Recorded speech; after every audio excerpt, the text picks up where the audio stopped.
In the ancient world, there were two cities known throughout the land. They were called Sodom and Gomorrah. These cities were located in a beautiful green valley.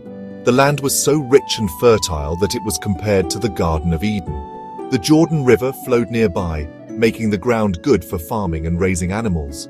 People traveled from all over to see these prosperous places. They were famous for their wealth and for the easy life their citizens enjoyed. But beneath the surface of this beautiful scene, a deep problem was growing, a darkness that would soon call for a great change. The cities grew larger and more powerful over time. Their marketplaces were filled with goods from faraway lands, and their homes were grand and comfortable. To an outsider, it seemed like a perfect place to live, a paradise on earth. The people had everything they could possibly want: food, water, and riches. However, this great prosperity did not make them kind or thankful.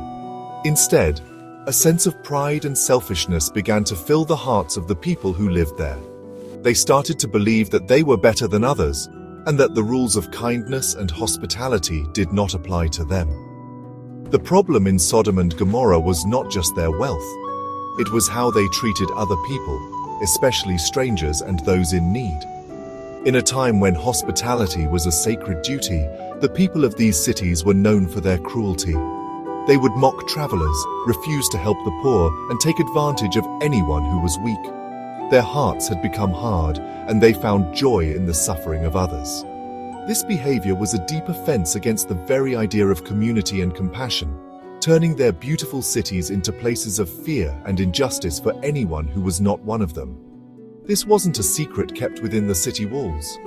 The stories of their wickedness spread far and wide. The cries of the oppressed, the poor who were ignored, and the visitors who were harmed reached the heavens. It was said that no traveler could pass through their lands without being robbed or mistreated. The moral fabric of these once great cities had completely unraveled. Their reputation for sin became so great that it could no longer be ignored. A time of reckoning was approaching, a moment when their actions would finally have consequences. The stories of wickedness eventually came to the attention of God. The Creator looked down upon the cities of the plain and saw the deep corruption that had taken root. The injustice was so great that a decision had to be made. But before passing judgment, a test was proposed. The patriarch Abraham, whose nephew Lot lived in Sodom, pleaded for the cities. He asked if the cities would be spared if righteous people could be found living there. This began a famous conversation, a negotiation for the soul of a city, a search for goodness in a place consumed by darkness. Abraham, standing before God, began his plea with great humility. He asked, "Will you sweep away the righteous with the wicked?" He first asked if the city would be spared for the sake of 50 good people. The answer was yes. For the sake of 50, the city would not be destroyed. This gave Abraham courage to continue. He knew his nephew Lot was there, and he hoped that there were others who still followed the path of kindness and respect. The conversation showed a deep desire to find even a small spark of good that could save the whole community from its fate. Feeling bold, Abraham continued to press his case, lowering the number of righteous people needed to save the cities. He asked, what if there were only 45? What about 40? Then 30? Then 20? Each time the answer was the same. If that many good people could be found, the cities would be spared. This was not just about numbers, it was about the power of righteousness. It suggests that even a small amount of goodness can have a great impact, holding back the tide of destruction. It was a test to see if any moral core remained within Sodom. Finally, Abraham made his last, most desperate plea. He asked, "May the Lord not be angry, but let me speak just once more. What if only 10 are found there?" The answer came once more. For the sake of 10, the cities would not be destroyed. With that, the conversation ended. The fate of Sodom and Gomorrah now rested on a simple count. Could 10 righteous souls be found within their walls?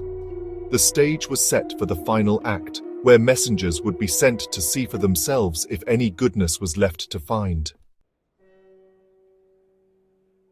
To find out if there were even 10 good people in Sodom, 2 messengers, appearing as ordinary men, were sent into the city.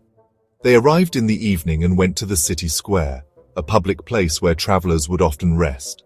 Almost immediately they were noticed, but the only person who offered them hospitality was Abraham's nephew, Lot. He saw the strangers and, remembering the sacred duty to welcome visitors, he bowed down and invited them to his home. He urged them to come inside, wash their feet, and spend the night in safety, away from the dangerous streets. The men at first declined, saying they would spend the night in the square, but Lot knew the wickedness of his city far too well. He insisted they come with him, knowing that they would be in grave danger if they remained outside. He understood that the men of Sodom saw strangers not as guests to be honored, but as victims to be exploited. Reluctantly, the messengers agreed and went to Lot's house. He prepared a meal for them and gave them a safe place to rest, performing the act of kindness that the rest of the city had long since abandoned. Before the visitors could even lie down to sleep, the house was surrounded. The men of Sodom, both young and old, from every part of the city, had gathered outside. They beat on the door, their intentions clear and terrible. They demanded that Lot bring out his guests so that they could abuse them. This was the ultimate proof of their corruption. They were not just inhospitable, they were violent and cruel, seeking to harm the very people Lot had sworn to protect. Their actions confirmed the terrible reputation of the city beyond any doubt. Lot went outside, closing the door behind him to protect his guests. He pleaded with the angry mob, begging them not to do such a wicked thing. He even offered his own daughters to them, a desperate and shocking attempt to uphold his duty to his guests. But the crowd refused. They grew even angrier at Lot, a foreigner telling them how to behave. They surged forward, trying to break down the door. At that moment, the messengers inside acted. They pulled Lot back into the house and struck the men outside with blindness, leaving them to grope helplessly in the dark. Once inside, the messengers revealed their true purpose to Lot. They were angels sent by God, and they had a stark warning: the city was doomed. They told Lot, "We are going to destroy this place. The outcry to the Lord against its people is so great that he has sent us to destroy it." They instructed him to gather his family, his wife, his sons-in-law, anyone who belonged to him, and flee the city immediately. There would be no more chances, no more negotiations. The time for judgment had finally arrived, and the window for escape was closing fast. Lot rushed to warn his sons-in-law, who were engaged to his daughters. He told them what the angels had said, urging them to hurry and leave the city before it was destroyed. But they did not believe him. They laughed at his words, thinking he was telling a joke. They were so comfortable in their lives, so embedded in the culture of Sodom, that they could not imagine its destruction. Their refusal to listen sealed their fate.